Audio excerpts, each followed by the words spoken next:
하나님 말씀은 마태복음 23장 13절로 28절 말씀입니다. 화 있을진저 외식하는 서기관들과 바리새인들이여, 너희는 천국 문을 사람들 앞에서 닫고 너희도 들어가지 않고 들어가려 하는 자도 들어가지 못하게 하는도다. 화 있을진저 외식하는 서기관들과 바리새인들이여, 너희는 교인 한 사람을 얻기 위하여 바다와 육지를 두루 다니다가 생기면 너희보다 배나 더 지옥 자식이 되게 하는도다. 화 있을진저 눈먼 인도자여, 너희가 말하되 누구든지 성전으로 맹세하면 아무 일 없거니와 성전에 금으로 맹세하면 지킬지라 하는도다.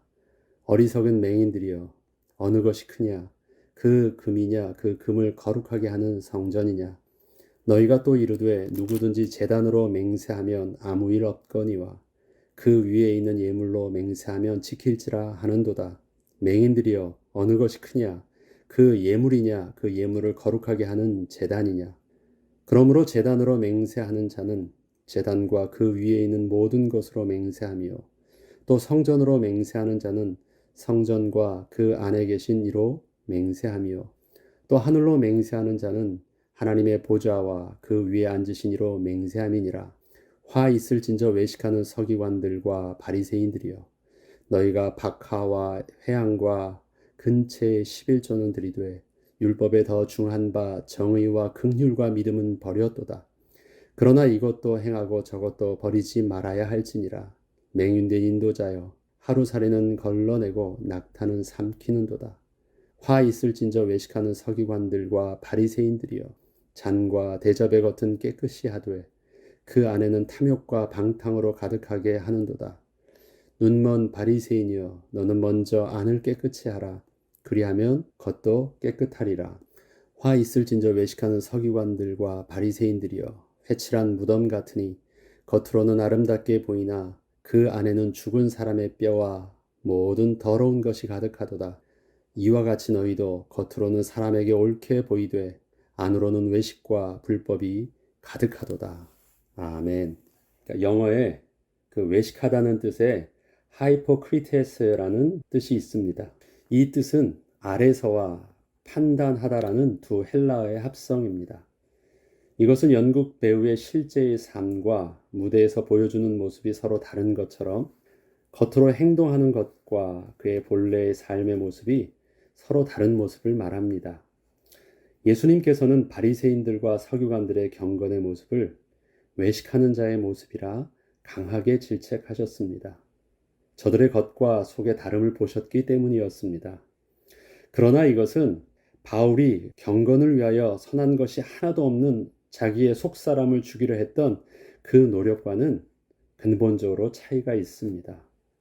바울의 경건은 하나님 앞에서 정말 온전하려고 노력을 해보지만 자기 안에는 하나님께 보여드릴 선이 하나도 없음을 깨닫고 정직하게 죄인임을 고백함으로 하나님 앞에서 은혜를 구하고 있는 것이었고, 바리새인들의 외식은 자기 속에 하나도 없는 그 선을 마치 다 있는 것처럼 꾸며서 하나님과 사람 앞에서 자신이 의인인 것처럼 드러내 보이려 하는 것이기 때문이었습니다. 다윗도 보면 지난날 그가 자기의 충성스러운 신하인 우리아의 아내 밧세바를 범하고도 그 사실을 감추기 위해서 그를 전장에서 죽게 한 후 공식적으로는 밧세바를 아내로 맞아들이고 이제는 아무런 문제가 없다는 듯이 왕궁에서 그렇게 지내온 날들에 대해서 결국 그는 자신의 죄를 깨닫고 하나님 앞에서 정결한 마음과 정직한 영을 창조해 달라고 간절히 기도할 수밖에 없었던 자신의 일들을 다윗은 스스로 고백하며 그 내용을 시편 51편을 통하여 기록하고 있습니다. 그는 지난날 자신이 왕으로서 왕관을 쓴 화려한 겉모습 안에 정말 있어야 할 거룩하신 하나님 앞에 설 수 있게 하는 자신의 온전한 모습이 없었음을 그렇게 고백하였습니다. 겉과 속이 다른 행동을 하는 자, 즉 외식하는 자의 실존에는 겉으로 드러나 보이는 자신의 모습은 모든 화려함과 의로움으로 가득 차 보이지만 실제 그 안에 있는 자신의 모습에는 하나님 앞에 설 수 있는 모습이 하나도 없음을 알 수 있습니다. 오늘의 본문은 서기관들과 바리새인들이 율법을 자기 자신의 죄를 감추는 데 사용하고 그것도 모자라 다른 사람들이 자기들의 죄를 알지 못하게 하는 것으로 악용함으로 율법을 주신 하나님의 선하신 뜻을 왜곡하였음을 고발하고 있습니다. 또한 저들을 제대로 볼 것을 보지 못하는 눈먼 인도자들로 지칭하시면서 저들의 심각한 문제점은 지도자의 위치에 있으면서도 사실적인 성전과 제단과 맹세의 영적 비밀을 알지도 보지도 못하고 있는 자신들의 모습을 깨닫지도 못할 뿐 아니라 하나님의 백성들에게 제대로 가르쳐 주지도 못함으로써 하나님이 임재하시는 거룩한 교회의 비밀, 하나님 앞에 드리는 온전한 헌신과 예배의 비밀, 하나님의 약속을 붙잡은 응답받는 기도의 비밀 등을 하나님의 백성들이 전혀 누리지 못하게 하였다는 것을 예수님은 아주 분노하시면서 심각한 어조로 말씀하고 계십니다. 오늘의 본문은 예수님께서 작심하시고 바리새인과 서기관들을 꾸짖으시는 내용입니다. 그 누구도 감히 입 밖으로 꺼낼 수 없던 저들의 악함을 구체적으로 드러내시면서 책망하고 계십니다. 주님의 책망은 가슴으로 받으면 회개의 큰 기회가 되지만 거부하면 도리어 더 악해지고 하나님과 멀어지는 결정적인 사건이 되기도 합니다. 13절과 15절을 보면 너희는 천국 문을 사람들 앞에서 닫고 너희도 들어가지 않고 들어가려 하는 자도 들어가지 못하게 하는도다. 너희는 교인 한 사람을 얻기 위하여 바다와 육지를 두루 다니다가 생기면 너희보다 배나 더 지옥의 자식이 되게 하는도다. 하나님께서 자기 백성에게 행하신 모든 것은 선하신 하나님의 사랑 안에서 주신 것들입니다. 구약의 율법들도 그 규정들이 사람을 살리고 생명을 주시기 위해 그리고 하나님과 더욱 가까이 하기 위해서 하나님께서 주신 것인데 그것을 가지고 저들은 사람들을 얽매고 죽이는 것으로 만들어 버렸습니다. 또한 저들은 이방인들을 전도해서 신앙을 받아들이게 하고서는 그들을 자기들보다 더 지독한 율법주의자로 만들어 버렸습니다. 그래서 신앙을 통해 하나님의 축복을 누리게 하는 것이 아니라 율법을 지키는 것에만 집중하게 하여 결국 율법에 치여서 지옥의 자식이 되어버리게 하는 일들이 너무나도 많았습니다. 그러나 바울은 율법의 선함을 이렇게 표현합니다. 내가 행하는 것을 내가 알지 못하노니 내가 곧 원하는 것은 행하지 아니하고 도리어 미워하는 것을 행함이라. 내가 원하지 아니하는 그것을 행하면 내가 이로써 율법이 선한 것을 시인하노니 이제는 그것을 해하는 자가 내가 아니요 내 속에 거하는 죄니라. 이것은 율법은 내 속에는 하나님 앞에 설 수 있게 하는 선한 모습이 하나도 없다는 것을 분명하게 드러내 보여주기 때문에 율법이 선한 것이라고 고백합니다. 즉 율법은 자기의 죄를 감추는 도구가 아니라 더 이상 하나님 앞에서 자기 자신이 죄인임을 감출 수 없고 또 정직하게 죄인임을 스스로 고백할 수밖에 없게 하는 도구이기 때문에 선하다고 합니다. 그러나 외식하는 사람들은 남에게 악한 행동을 해서 피해를 입힌 것이 아닙니다. 오히려 그 반대로 선한 일을 해서 자기처럼 저들도 그렇게 하도록 하는 것입니다. 그런데 그렇게 본이 되도록 보여주고 있는 그 행동이 오히려 겉으로 피해를 입힌 그 악한 행위보다 더 심각한 근본적인 영적인 피해를 입힌다고 말씀하고 있는 것입니다. 그래서 15절에 너희보다 배나 지옥 자식이 되게 하는도다 라고 예수님께서 심하게 질책하신 것입니다. 이것은 앞서 예수님께서 어린 아이의 비유를 통해서 말씀하셨듯이 마태복음 18장 6, 7절에 나와 있는 대로 누구든지 나를 믿는 이 작은 자 중 하나를 실족해 하면 차라리 연자 맷돌이 그 목에 달려서 깊은 바다에 빠뜨려지는 것이 나으니라. 실족해 하는 일이 없을 수는 없으나 실족하게 하는 그 사람에게는 화가 있도다. 여기서 실족하게 한다라는 것을 죄를 짓게 하는 것이라고 그때 설명드린 바 있습니다. 이렇게 말씀하셨던 주님의 말씀처럼 외식은 아무것도 모르고 순진한 마음으로 그대로 따르려는 자들에게 실제적인 죄가 무엇인지를 알지 못하게 하므로 하나님 앞에서 죄를 깨닫고 회개하는 은혜의 비밀을 얻지 못하게 하는 것입니다. 결국 그것은 저들을 죄를 짓게 하는 것이기에 하나님의 화를 피할 수 없는 행동이라 주님이 말씀하시는 것입니다. 결국 외식하는 자의 심각성은 자기들만 하나님 나라에 들어가지 못하는 것이 아니라 들어가려 하는 자들도 들어가지 못하도록 막는 행위라 하십니다. 다음은 16절과 17절에 화 있을진저 눈먼 인도자여 너희가 말하되 누구든지 성전으로 맹세하면 아무 일 없거니와 성전의 금으로 맹세하면 지킬지라 하는도다. 어리석은 맹인들이여 어느 것이 크냐 그 금이냐 그 금을 거룩하게 하는 성전이냐. 인도에는 골든 템플이라는 아주 유명한 힌두 사원이 있습니다.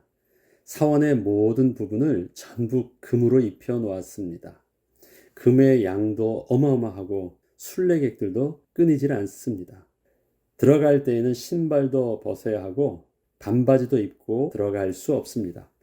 그것은 우리와 같은 이방 사람들에게는 볼거리가 있는 관광지이지만 저들에게는 그곳이 일반 사원에서는 기대할 수 없는 좀 더 특별한 응답을 얻기 위한 거룩한 장소입니다. 골든 템플 안으로 들어가면 함부로 벽면도 만지지 못하게 합니다. 저들은 거룩한 사원이 더럽혀지지 않도록 하기 위함이라 하지만 사실 거룩함을 빙자해서 도난을 방지하고 빛나는 금이 때묻지 않도록 하는 것입니다. 성전의 거룩함은 성전을 만든 재료에 의해서 결정되는 것이 아닙니다. 이스라엘 백성의 성막은 짐승의 가죽으로 만들었지만 만약에 하나님의 거룩함을 훼손하고 성막 안 지성소에 잘못 들어가면 그 자리에서 죽음을 면치 못하였습니다. 지성소는 하나님의 실질적인 임재의 상징이었기 때문이었습니다. 이처럼 성전의 거룩함은 그곳이 하나님을 만나는 곳이기 때문이지 성전을 만든 재료와 하나님께 드리는 제물의 가치 때문이 아닙니다. 사람이 귀하게 여기는 어떤 가치 있는 것을 통해서 하나님의 큰 응답을 얻게 하는 거룩한 장소로 만들겠다는 그 발상 자체가 하나님 앞에서 악하고 어리석은 것입니다. 그렇기 때문에 거룩하신 하나님을 만나기 위해서는 제사를 통해서 먼저 죄사함을 받아야만 했습니다. 이러한 죄사함은 반드시 제단 앞에서 자기의 죄를 대신하여 제물을 잡아 제단에서 올려놓을 때 이루어졌습니다.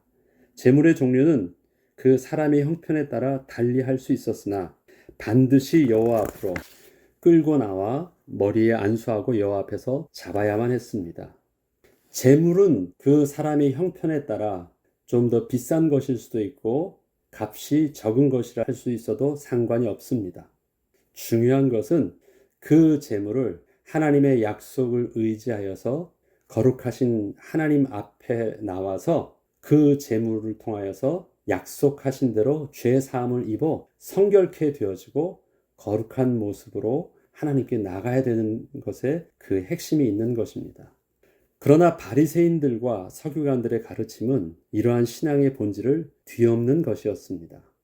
신앙의 목적 되신 하나님을 인간의 삶의 수단과 방법으로 바꾸어 버렸습니다.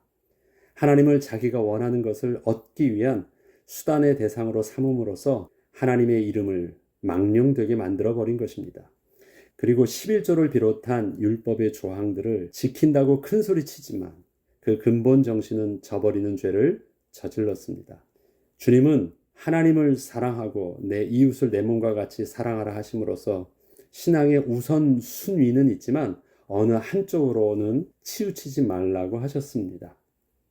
27절과 28절을 보면 화 있을진저 외식하는 서기관들과 바리새인들이여 회칠한 무덤 같으니 겉으로는 아름답게 보이나 그 안에는 죽은 사람의 뼈와 모든 더러운 것이 가득하도다. 이와 같이 너희도 겉으로는 사람에게 옳게 보이되 안으로는 외식과 불법이 가득하도다. 무덤 위를 깨끗하게 칠하고 아름답게 꾸민다고 해서 무덤 속이 깨끗해지지는 않습니다. 회를 칠해 놓은 것은 성전에 제사하러 가는 순례객들이 부정함을 입으면 안 되었기에 그 무덤을 밟지 말고 피해 가라는 의미로 그저 하얗게 표시를 해 놓은 것입니다. 당시 사람들은 회를 칠해 놓으면 그곳이 부정한 무덤이라는 것을 잘 알았습니다. 아, 그곳이 깨끗한 곳이구나 라고 생각하지 않고 부정한 것이기 때문에 그것을 밟지 말고 가라는 것인 줄 그렇게 알고 있었습니다. 절대 깨끗한 장소로는 생각지도 않았습니다. 무덤 위에 아무리 회를 잘 칠한다고 해도 그 안에는 결국 죽은 사람의 뼈와 온갖 더러운 것이 가득 차 있을 뿐입니다. 외식하는 바리새인들이나 서기관들이 스스로를 거룩한 척, 깨끗한 척 하면서 아무리 때묻지 않은 하얀 옷을 입고 다닌다고 해도 하나님이 보실 때에는 회칠한 무덤으로밖에 안 보인다는 것입니다. 이것을 자신들만 모를 뿐입니다. 스스로 교만한 자들은 다른 사람이 볼 때는 너무도 당연하게 보이는 자신의 어리석은 모습을 보지 못합니다.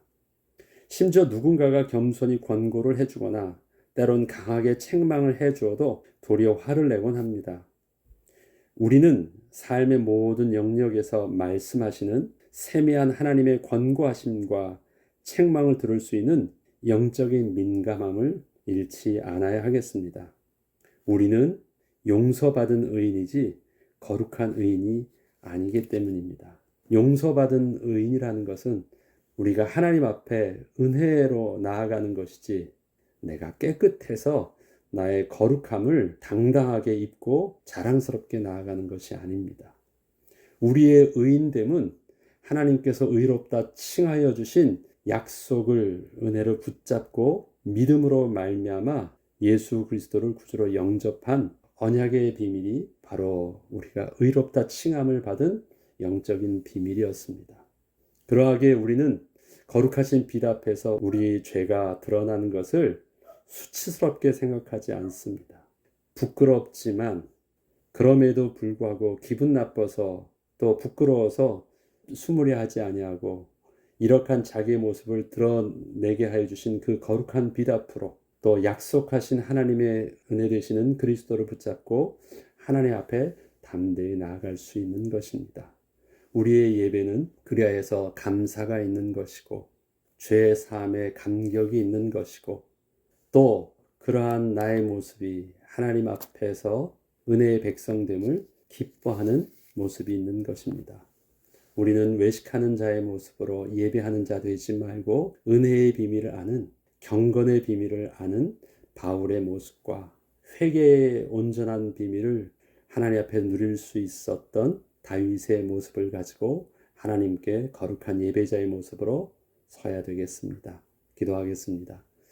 거룩하신 하나님 아버지, 우리의 깨끗함이 하나님 보실 때 회칠한 무덤과 같은 추함을 가리우고 죽음을 가리우는 악한 행동이 되지 않게 하여 주시옵소서. 우리의 죄의 모습이 거룩한 하나님 앞에서 낱낱이 날마다 감추어져 있는 것, 숨겨져 있는 것까지 드러나게 하셔서 주님 앞에 나아갈 때는 순결하고 온전한 모습으로 주님 앞에 설 수 있도록 은혜를 내려 주시옵소서. 오늘도 이 은혜의 비밀을 따라 세상에 나가 이 복음의 비밀을 증거하는 전도자 되길 원합니다.